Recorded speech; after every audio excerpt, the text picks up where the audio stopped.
సమాజ సమైక్యతకు మానవ సంబంధాలు పెంపొందించుకోవడానికి కార్తీక మాస వన సమారాధనలు దోహదపడతాయని విజయవాడ ఎంపీ కేశినేని శివనాథ్ అన్నారు. ప్రకృతిని పరిరక్షించాల్సిన బాధ్యత ప్రజలందరిపైన ఉందన్నారు. పిల్లలకు చిన్నతనం నుంచే సంప్రదాయాలు, విలువలు నేర్పించడంతో పాటు ప్రకృతి గొప్పతనం, ప్రకృతి పరిరక్షణ అవగాహన కల్పించాలన్నారు. విజయవాడ నాగవంశం సంఘం ఆధ్వర్యంలో కొత్తూరు తాడేపల్లిలోని బుద్ధ వెంకన్న తోటలో నేడు వన సమారాధన కార్యక్రమం జరిగింది.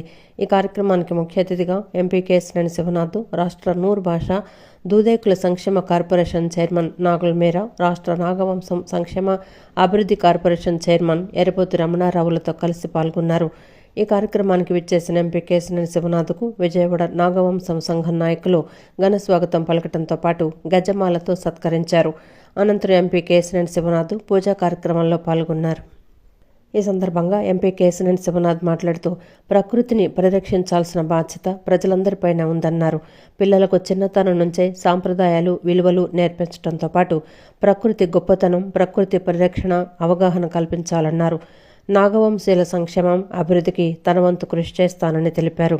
ఈ కార్యక్రమంలో ఎన్టీఆర్ జిల్లా టీడీపీ అధికార ప్రతినిధి ఎర్రబోతు రామారావు, సాలూరు మున్సిపల్ మాజీ చైర్మన్ జరజాడ ఈశ్వరరావు, రాష్ట్ర నాగవంశం సంక్షేమం అభివృద్ధి కార్పొరేషన్ డైరెక్టర్లు గాడు అప్పలనాయుడు, మొకర ఆదిబాబు, నాగవంశ సాధికారత సభ్యులు మద్దెల వైకుంఠరావులతో పాటు విజయవాడ నాగవంశం సంఘం సభ్యులు పాల్గొన్నారు. ఒకరికొకరు తోడుండాలని చెప్పి ఈ హిందూ సామాజికంలో ఈ కార్యక్రమాలు ఏర్పాటు చేశారు. ఆ విధానంలోనే ఈ వన సమారాధన అనే కార్యక్రమం వచ్చింది. అదేవిధంగా మన వినాయక చవితి అయినా ఆ భగవంతుడిని ఒకసాట పెట్టి అందరూ కూడా కూడి పూజ చేసుకోవటం, ఇది స్వాతంత్రానికి ముందు కూడా స్వాతంత్ర స్ఫూర్తి రగిలించడానికి కూడా ఇలాంటి కార్యక్రమాలు వచ్చినప్పుడు ఈ కార్యక్రమాలు అందరూ సమావేశమై మన స్వాతంత్రం రావాల్సిన అవసరం ఉందని చెప్పి ఆ రోజు మీటింగ్ జరిగిన సందర్భం కూడా ఒకసారి గుర్తు చేసుకోవాలి.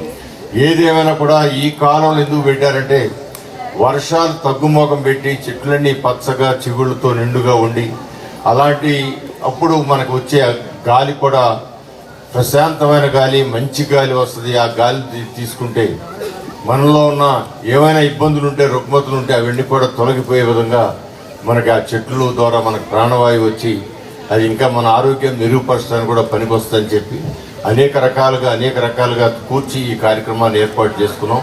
మరి మనం క్రమం తప్పకుండా మరి దానికి అగ్రభాగంలో ఉండి సింహభాగంలో ఉన్నటువంటి 143 కులస్తులందరినీ కూడా కలుపుకుంటూ వారితో ప్రయాణం చేస్తూ ఈ చైర్మన్గా ఇచ్చినటువంటి పదవికి మరి న్యాయం చేసి వారికి ఆదుకుంటానని చెప్పేసి కూడా ఈ సందర్భంగా తెలియజేసుకుంటా.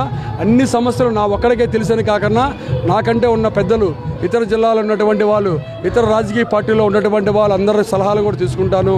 రాబోయే తొందరలోనే ప్రమాణ స్వీకారం కూడా ఏర్పాటు చేసిన తర్వాత ఫస్ట్ ప్రథమ మీటింగ్ కూడా ఏర్పాటు చేసి సమస్యలు దశల వారీగా హైదరాబాద్ నగరంలో ఉన్న సమస్య మరి రద్దు చేస్తారు, ఓసీలోకి వెళ్ళిపోయారు, వాళ్ళని బీసీలో కలపాలని, అలానే అమరావతిలో మా కమ్యూనిటీకి స్థలాన్ని కేటాయించాలని, విజయవాడ, విశాఖపట్నం, శ్రీకాకుళం, విజయనగరం జిల్లాల్లో మరి కమ్యూనిటీలు నిర్మాణం చేయాలని, మరి బీసీ వర్గాలకు ఉన్నటువంటి వాళ్ళందరికీ కూడా బీసీలో రుణాలు ఇవ్వాలని, వారి సమస్యల పరిష్కార దిశగా నేను అడుగులేస్తానని చెప్పి మీడియా మిత్రుల ద్వారా, పత్రికా విలేకరుల సహకారం తీసుకొని, పెద్దల సహకారం తీసుకొని ముందుకు వెళ్తూ ఈ పదవికి న్యాయం చేస్తానని ఈ సందర్భంగా వారందరి సమక్షంలో నేను విజ్ఞప్తి చేశాను. దాన్ని నేను కట్టుబడి ఉంటానని కూడా తెలియజేస్తాను.